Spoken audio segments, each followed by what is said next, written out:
아멘.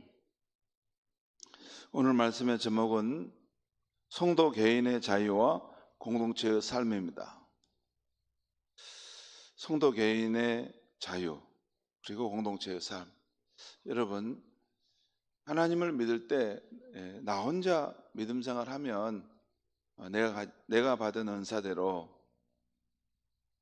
나의 기질대로 믿음 생활하면 됩니다. 그런데 하나님은 우리를 믿음의 공동체로 부르셔서 함께 믿음 생활하도록 하시지 않습니까? 그게 신약 교회죠. 교회가 없이는 우리의 믿음이 완성돼 갈 수는 없습니다.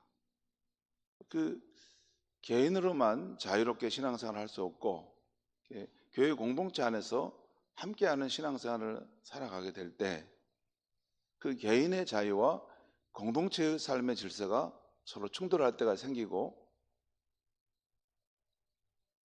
서로 이렇게 불편할 때가 생기지 않습니까? 그런 내용을 지금 고린도전서 14장 말씀하는 것입니다. 개인의 자유와 공동체의 삶. 아니, 혼자 신앙생활을 하면 뭐 받은 은사대로 자기 마음대로 하면 되지 않습니까? 그런데 공동체 안에서 함께 살아가야 되고 또 공적 예배를 드릴 때는 그런 개인의 은사의 자유의 부분도 제한될 수밖에 없다, 이런 이야기를 하는 것입니다. 그러면 그 제한의 근거는 뭐냐? 하나님은 무질서의 하나님이 아니라 질서의 하나님, 화평의 하나님이시고 또 하나님이 은사를 주신 이유는 개인이 불꽃놀이하고 즐기도록 주신 것이 아니라 공동체의 덕을 세우도록 주신 것이기 때문에 개인의 자유가 제한되는 것이 마땅하다, 이런 이야기입니다. 이것은 교회뿐만 아니라 우리가 사회생활 할 때도 적용되는 또 중요한 논리죠. 자, 오늘 말씀은 고린도전서 14장의 앞부분에 이어지는 후반부의 말씀입니다. 이 고린도전서 14장의 전반적인 말씀의 분위기는 공적 예배 시에 무질서하게 개인 은사를 사용하는 것을 바로잡고 질서 있게 하기 위한 권면의 말씀입니다. 이 말씀의 전체적인 분위기가 이렇다는 것은 그 당시 고린도 교회 안에 영적 예배에 있어서 공적인 그러한 예배에 있어서나 또 삶에 있어서 무분별한 그런 영적 은사 사용이 있었고 또 은사의 과잉이 나타나는 그런 일로 인한 병폐가 있었다는 것이죠. 여러분, 너무나 이게 말씀으로만 가는 그런 부분들이 가지고 있는 약점이 있습니다. 잘못하면 너무 메마르고 건조해질 수 있는데 또 너무 성령 은사로 가다 보면 너무 과잉되고 넘쳐나면 무질서하고 혼돈 가운데 빠질 수가 있습니다. 그런데 고린도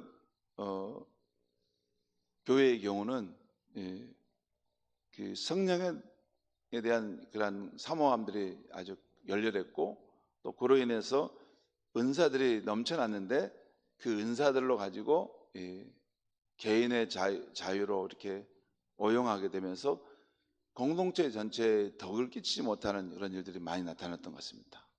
그래서 사도 바울이 지금 이 편지를 쓰는 거예요. 개인의 은사를 받은 것은 하나님께서 주신 축복이지만 그것을 공적 상황에서 무질서하게 사용하는 것은 안 된다. 질서 있게 그것을 써야 된다라는 것을 말씀하고 있는 것입니다. 먼저 바울은 악한 일에는 어린아이가 되되 지혜에는 분별력을 갖는 장성한 사람이 되라고 하고 있어요. 지금은 그런 부분이 현대 사회에는 많이 약화됐는데 옛날에 서인들이 중요한 교회의 덕목으로 생각했던 것 가운데는 믿음, 소망, 사랑보다 또 다른 네 가지가 있었는데 하나가 분별력, 또 하나가 절제, 또 하나가 용기, 또 하나가 인내. 이 네 가지가 있었습니다. 여기에 초대교회 이후로 중세시대까지 교회의 중요한 덕목으로 성도들이 갖춰야 될 분별력, 절제, 또 용기, 믿음의 용기죠. 그리고 인내함, 버텨내는 것, 이것이 있었는데 그 가운데 첫 번째가 분별력입니다.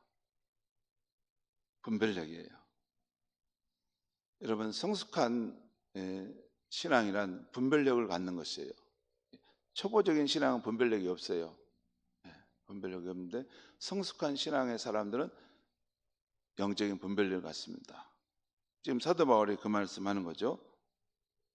악한 일에는 어린아이 같되 지혜에는 분별력을 갖는 장성한 사람이 되라. 그리고 이사야 28장 11절 12절을 인용하면서 예배 중에 알아듣지 못하는 방언을 남발하는 것은 하나님과 교회의 덕이 되지 못하는 것을 말씀하고 있습니다. 또 방언은 신자들끼리 자랑하기 위한 것이 아니라 믿지 않는 불신자들에게 하나님의 초월적인 임재를 나타내는 표적이 된다는 것을 말씀하고 있어요. 한편 예언은 알아듣는 말로 믿는 자들에게나 안 믿는 자들에게 영적 유익을 주는 것임을 말씀하고 있어요. 여러분, 방언은 어떤 것인지 아시죠? 내가 방언을 하기도 하고 하기 못할 수도 있는데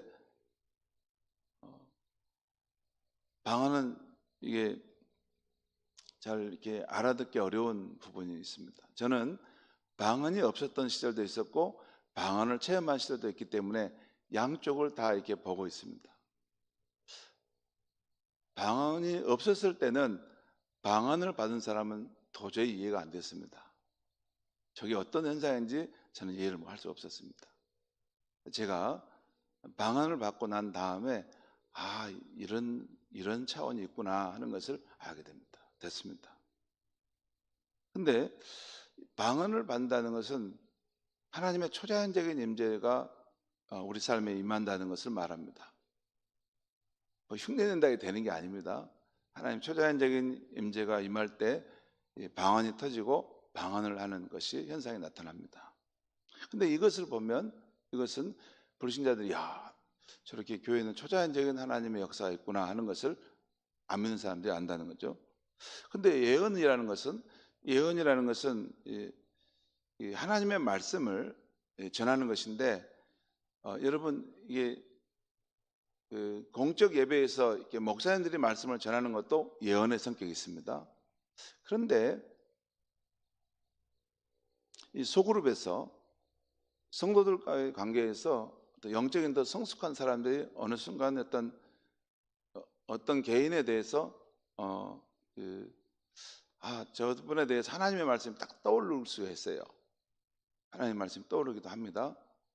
그러면 그것을 이제 그 사람을 믿음을 세워주고 또 그 사람의 신앙을 세워주기 위해서 그런 예언의 말씀을 할 수 있습니다. 물론 현대 우리 교회는 이런 부분이 너무 약화됐죠. 근데 제가 이 말씀을 드리는 것은 초대교회 때를 상황을 말하는 것입니다. 고린도 교회 상황에서 상황을 말해요. 그때는 이렇게 예배를 드리면 성도님들 잘 이해하셔야 됩니다.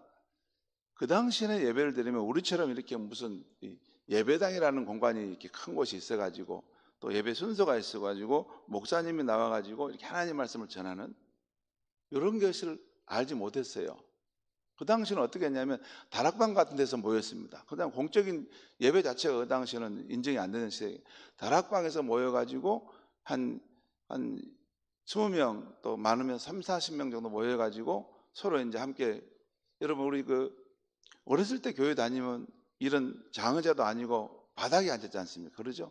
저는 바닥에서 맨바닥에서 앉아서 무릎 꿇고 앉고 이렇게 해서 성도들 이렇게 모여서 하나님 말씀 듣고 그랬는데 그러니까 초대교회 때는 그런 바닥에서 사람들이 앉아 서로가 이렇게 함께 찬송도 하고 또 이렇게 누가 예언의 말씀도 하고 또 누가 방언도 하고 이런 것도 또 누가 와서 오늘 하나님 주신 말씀이 있으면 제가 말씀 전하겠습니다 하고 장로님들이 나와서 말씀을 전하고 그랬어요.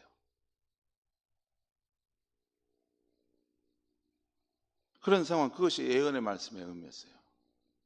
일반 성도도 예언의 말씀을 했던 거죠. 아무튼 이런 예언의 말씀을 하게 되면 알아들을 수 있었기 때문에 신자나 불신자에게나 영적 유익을 줄 수 있었다는 것입니다. 오늘 24절 25절 말씀 보겠습니다. 24절 25절. 그러나 다 예언을 하면 믿지 아니하는 자들이나 알지 못한 자들이 들어와서 모든 사람에게 책망을 들으며 모든 사람에게 판단을 받고 그 마음에 숨은 일들이 드러나게 되므로 엎드려 하나님께 경배하며 하나님이 참으로 너희 가운데 계신다 전파하리라. 여기 보면 다 예언을 한다겠어요. 여러분, 우리 상황은 좀 다르죠? 우리 현대 교회는 뭐 아무나 예언하면 큰일 납니다. 큰일 납니다. 그러나 초대교회 때는 성령의 역사하심이 굉장히 활발했고 또 성령의 역사하심 속에서 교회가 지켜지고 보존되고 나아가는 상황 속에 있었기 때문에 성도들 가운데 이렇게 예언하는 이러한 일들이 있었다는 거죠. 그리고 불신자가 왔을 때 성도가 그를 보고 예언이라는 것은 그의 영적인 상태를 보게 되고 거기에 대한 하나님의 문제 해결 방식에 대한 말씀을 해주는 것입니다. 이걸 직통으로 이렇게 그걸 받는 그런 상황도 있을 수 있죠. 현대교회에서는 쉽게 하는 것은 참 분별이 필요합니다. 아무튼 그랬다는 거죠. 자, 2절 그 다음에 바울은 공적 예배 시에 고린도 교인들이 지켜야 할 몇 가지 원칙을 말합니다. 먼저 대원칙은 공적 예배 시에는 찬송, 깨우침의 말씀, 계시, 방언, 그 방언을 통역함이 있을 수 있는데 모든 은사의 사용은 교회의 덕, 유익을 주기 위해서 하라는 것입니다. 그리고 몇 가지 지켜야 될 원칙들을 말씀하고 있는데 방언에 대해서, 예언에 대해서, 여성의 예언에 대해서 말씀하고 있어요. 먼저 방언에 대해서 27절, 28절 말씀을 제가 읽겠습니다. 27절, 28절. 만일 누가 방언으로 말하거든 두 사람이나 많아야 세 사람이 차례를 따라 하고 한 사람이 통역할 것이요. 만일 통역하는 자가 없으면 교회에서는 잠잠하고 자기와 하나님께 말할 것이요. 이것은 여러분 공적 예배를 드리는 상황에서 지금 하는 말이에요. 공적 예배를 드릴 때 그 당시 초대교회 때는 방언을 하는 사람이 있었고 그걸 통역하는 사람이 있었다 그 말입니다. 근데 방언을 하려거든 두세 사람이 막 너무나 많은 사람이 하지 말고 두세 사람 정도가 하고 이것을 통역하는 것이 맞다. 그래서 이게 하나님이 이렇게 말씀하신다는 것을 우리가 듣는 것이 맞다라는 것입니다. 그렇지 않으면 잠잠해야 한다는 것입니다. 자, 예언에 대해서는 이 29절 32절까지 말씀 나옵니다. 29절 32절까지 제가 읽겠습니다. 예언하는 자는 둘이나 셋이나 말하고 다른 이들은 분별할 것이요 만일 곁에 앉아있는 다른 이에게 계시가 있으면 먼저 하던 자는 잠잠할지니라. 여기 독특하죠? 지금 공적 예배 때 지금 이런 상황이에요. 공적 예배 때 예배 순서에 예언하는 자들이 있을 경우 둘이나 셋이 말하게 하고 또한 이것을 예언하는 것, 여러분 잠깐 보시죠. 교회에서 성령의 감동으로 예언한다고 할 때 그것을 그냥 무분별하게 그냥 하도록 놔두는 것도 아닙니다. 여기 뭐라고 해요? 이 예언한 후에 이것을 분별하는 거예요. 분별. 영적으로 성숙한 사람들이 그걸 보고 분별할 수 있어야 되는 거예요. 그러니까 자유롭게 개인의 은사가 표현되면서 또한 그것을 보완하는, 분별하는 사람들을 세웠다는 거예요. 이게 하나님께로부터 나온 것인지 아닌가요? 이런 것들을.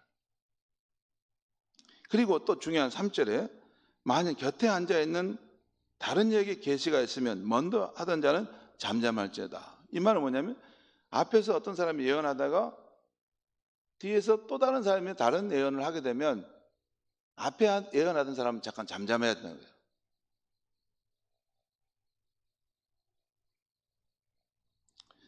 (31절) 너희는 다 모든 사람으로 배우게 하고 모든 사람으로 권면을 받게 하기 위하여 하나씩 하나씩 예언할 수 있느니라. 예언하는 자들의 영은 예언하는 자들에게 제재를 받나니. 저는 이전에 있었던 교회에서 거기 굉장히 성령의 역사하심이 이렇게 많이 나타났습니다. 그래서 자기가 예언하는 사람이라고 하는 사람도 나타났고, 또 목장에서 예언한다는 것에 대해서 이것이 그 예언하는 사람은 그러면 절대적으로 맞는 거예요, 목사님? 그런 질문을 하는 분이 계셨어요. 그때 내가 이 말씀을 들려주었어요. 예언하는 사람의 말이 절대적으로 맞느냐? 그렇지 않다. 예언할 때 두세 사람이 할 수 있고, 또 분별할 수도 있고, 그걸 분별하는 사람이 반드시 있어야 되고, 그리고 예언하는 사람이 있을 때 또 다른 사람이 그렇게 나중에 예언하게 되면 그것을 앞에 있는 사람은 잠잠하고 예언하는 사람끼리 서로 제재를 받는다는 것을 말했어요. 그러니까 한 사람이 무슨 예언한다 해서 그 절대적으로 그 사람의 말을 믿는 거다 아닙니다라고 그걸 설명을 해줬어요. 잠깐 여러분, 이 상황은 어떤 상황이냐면 초대교회 상황입니다. 그러니까 성령께서 각자에게 역사하시기 때문에 예언의 영을 받아서 말씀할 수는 있어요. 그런데 그것을 분별 없이 하는 게 아니라 분별을 하는 사람이 반드시 있다는 거예요. 이게 하나님께로부터 오는 것인지. 또한 예언한다고 해서 내가 독불적으로 나만 예언해 이런 건 없습니다. 모든 성도가 서로를 세우기 위해서 하나님의 말씀을 해줄 수 있다 그 말이에요. 그럽니다. 예언을 여러분 이상한 쪽으로 생각하시지 않으셔도 됩니다. 예언은 뭐냐면 성도를 믿음 안에 세우기 위한 하나님의 말씀이라고 생각됩니다. 예언의 본질이, 잠깐 저를 보시죠. 예언의 본질은 뭐 무당처럼 점치는 사람처럼 그런 것은 사기꾼입니다. 그런 걸 예언이라고 하지 않습니다. 하나님의 말씀은 그런 것을 활용하는 것이 아니고, 하나님의 말씀의 본질은 인간을 인간답게 하고 또 성도를 믿음 안에서 바르게 세우는 것이 하나님 말씀의 본질 아닙니까? 그래서 우리가 교회에서 예언해 준다는 말은 다른 의미 아니고, 믿음이 약한 사람, 또 믿음이 없는 사람을 믿음의 사람으로 굳건하게 세워주는 하나님의 말씀입니다. 우리가 가끔 보면 장로님이나 훌륭한 권사님들이 보면 믿음이 약한 사람들에게 하나님의 말씀으로 권면해 주지 않습니까? 그 사실 그것이 예언의 말씀과 같은 것입니다. 그랬다는 거죠. 아무튼 그런 것을 사용해서 사람들을 세우고 공동체를 세우라 하는 것입니다. 그 다음에 3번, 여성의 예언에 대해서 33절 35절까지 말씀하고 있어요. 33절 보겠습니다. 하나님은 무질서의 하나님이 아니시오 오직 화평의 하나님이시니라. 모든 성도가 교회에서 함과 같이 여자는 교회에서 잠잠하라. 그들에게는 말하는 것을 허락함이 없나니 율법에 이른 것과 같이 오직 복종할 것이요, 만일 무엇을 배우려거든 집에서 자기 남편에게 물을 주니 여자가 교회에서 말하는 것은 부끄러운 것이라. 여러분, 이 말씀은 가지고 자꾸 오해를 해가지고 이걸 절대적인 기준으로 적용하는 그런 분들이 계시거든요. 그런데 이 말씀은 교회에서 여성은 무조건 침묵하라는 말이 아닙니다. 그보다는 무분별할 은사 사용이 나타나는 고린도 교회의 상황에서 특별히 공적 예배의 질서를 세우기 위해서 주신 말씀이에요. 무분별한 영적 은사를 남발하는 사람들 있고, 특별히 여성들 가운데 그런 사람들이 나타나서 교회의 공적 예배 질서가 무너지는 상황이기 때문에 이것을 사도 바울이 그 상황에서 맞는 말씀을 던지는 것입니다. 여성들이 예언할 때, 공적 예배를 드릴 때 함부로 막 남발하는 것은 안 된다는 것이, 침묵하는 것이 맞다는 것입니다. 곧 고린도 교회 특수한 상황에서 나온 권면의 말씀이라는 것입니다. 마지막으로 바울 사도는 영적 권위를 갖고서 개인의 은사 사용과 공동체의 덕을 세우기 위한 대원칙을 말씀합니다. 39절 40절 말씀입니다. 한번 같이 읽겠습니다. 시작. 그런즉 내 형제들아, 예언하기를 사모하며 방언 말하기를 금하지 말라. 모든 것을 품위 있게 하고 질서 있게 하라. 참 바울이 관대하게 하나님의 마음으로 이걸 말씀하고 있는데, 예언하는 것도 사모하고 방언 말하기도 금하지 말라. 그 말씀은 성령의 은사가 나타나는 것을 막지 말라는 것입니다. 하지만 성령의 은사를 받았다고 해서 무분별하게 남발해서 하는 것은 또 아니라는 것입니다. 개인이 성령의 은사를 받았어도 공동체 안에서 살아갈 때는 공동체 안에서 품위 있게 질서 있게 그것이 자리매김하도록 하라는 것입니다. 이것도 버리지 않고 저것도 버리지 않는 것입니다. 성도 여러분, 사도 바울이 고린도 교인들이 영적 예배 시에 지켜야 할 원리들을 말하는 오늘 말씀에서 우리가 배울 점은 무엇입니까? 세 가지 정도만 짧게 말씀드리겠습니다. 오늘 말씀의 대전제는 하나님은 무질서의 하나님이 아니요 질서와 화평의 하나님이시라는 거예요. 여러분 잠깐 보시죠. 이 교회의 주인이 누굽니까? 하나님입니다. 이 교회의 주인은 100번도 하나님입니다. 하나님이 주인이시지 않으면 이 교회는 부패하고 타락하고 무너집니다. 하나님이 이 교회의 주인이시고 실제 역사하시고 계시고 그러면 하나님의 뜻을 따라 이 교회가 운영되는 거죠. 그런데 하나님은 질서의 하나님이시고 화평의 하나님이시라는 거예요.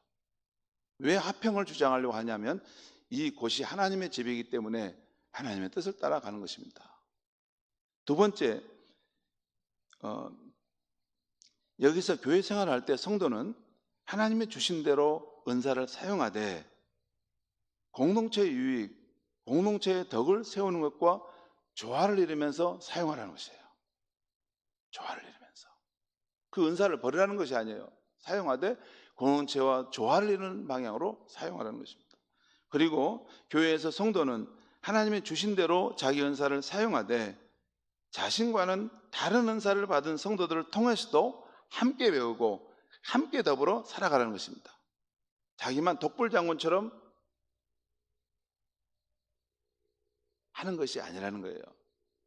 여러분, 하나님께서는 우리 교회 안에 여러 지체를 세운 것은 여러 지체들이 서로를 도와서 온전한 하나님을 경험하고 온전한 하나님의 은사를 통해서 하나님께 영광 돌리도록 하신 것입니다. 다 조금씩 하나님 주신 은사가 다 있어요.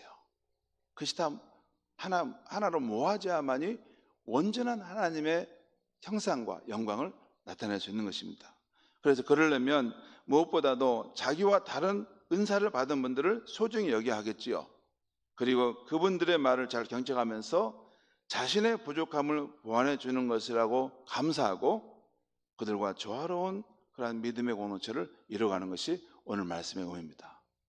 여러분, 교회에서 독불장군은 없습니다. 아무리 똑똑하고 기라성 같은 인물을 하더라도 그분도 한 부분만을 담당할 뿐이고 다른 지체들이, 다른 성도들이 가진 은사가 보완돼야 되는 것입니다. 그것이 하나님께서 은사를 다 골고루 주셔서 공동체가 건강하게 세워지도록 하기 위함입니다. 여러분, 오늘도 가정에서나 또 직장에서나 또 교회에서나 누구를 만나든지 남을 나보다 더 낫게 여기고 그 사람의 말도 경청하고 그 사람이 가지고 있는 좋은 면을 내가 배워서 나의 부족함을 보완하고 하나님의 영광을 나타내는 삶을 살기를 바랍니다. 기도하겠습니다. 하나님 아버지 감사합니다. 오늘 이 아침에 성도 개인의 자유와 공동체의 삶이라는 말씀의 주제를 전했습니다. 하나님 아버지, 우리는 자신이 하나님이 되는 것처럼 모든 것의 기준이 되고 또 모든 것을 좌지우지하려고 하는 경향이 있습니다. 하나님 아버지, 우리는 하나님 앞에 한갓 연약한 피조물임을 잊지 않게 해주시고 또한 교회 공동체로서 우리가 함께 살아갈 때 서로 보완하고 서로를 도와서 온전한 하나님을 만나도록 하기 위함을 알아서 늘 나보다 남을 더 낫게 하고 그의 이야기를 경청하고 그와 함께 더불어서 믿음과 사랑의 공동체를 이루어갈 수 있는 우리 교회가 될 수 있게 하여 주시옵소서. 예수님의 이름으로 기도합니다. 아멘.